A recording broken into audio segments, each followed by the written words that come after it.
The loudest silence in the world is the one a mother hears when her child is gone. It is a silence that crushes her chest, drowns her soul, and yet forces her to rise stronger than she ever thought she could. The first thing she noticed was the silence. No cries, no soft breathing, no heartbeat, just silence. Amina had dreamt for months about that moment, holding her baby, hearing the first cry, pressing her lips against a tiny forehead. But when the nurse shook her head with tears in her eyes, Amina's world cracked open. Her arms were empty. At home, the baby's room waited.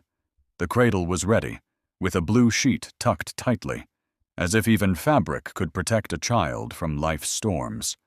Little clothes were folded in neat stacks, smelling of soap and lavender. A stuffed bear sat in the corner, smiling forever, mocking her with its permanence when her baby had been so fragile. That night, Amina sat in the dark, holding the baby blanket. She pressed it to her chest as though it could replace the weight she longed to feel. She rocked back and forth, whispering lullabies to the silence, her body moving out of instinct, her soul screaming from a place deeper than words. Days turned into weeks, and grief became her shadow. She forgot how to smile. The world outside was cruel in its indifference, neighbors gossiping, children laughing on the streets, mothers cradling babies in their arms. She avoided their eyes, each sight another knife twisting deeper. Her husband grieved too, but in a different way.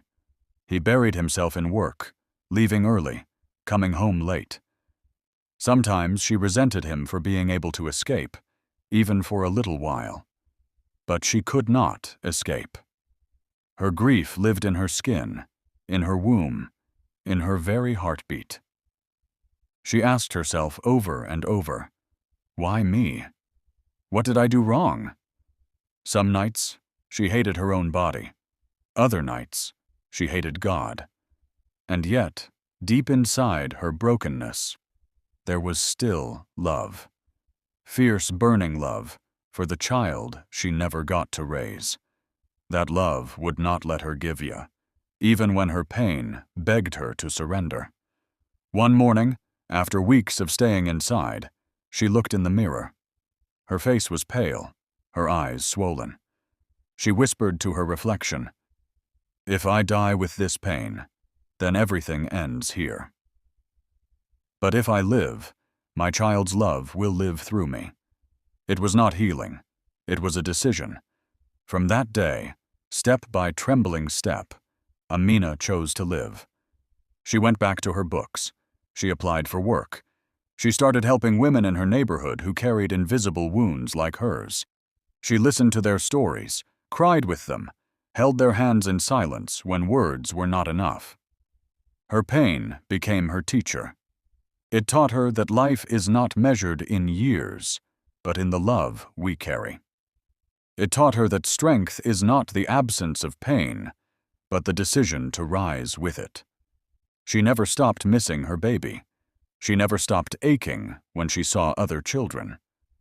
But she turned her sorrow into fire, into a force that lifted others, into a strength that made her unbreakable.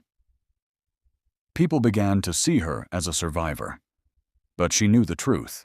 She was more than a survivor. She was a mother who had lost everything, and yet still found the courage to stand. A mother who carried both life and death inside her, yet chose to fight for the living. A mother whose love burned so fiercely, not even grief could extinguish it.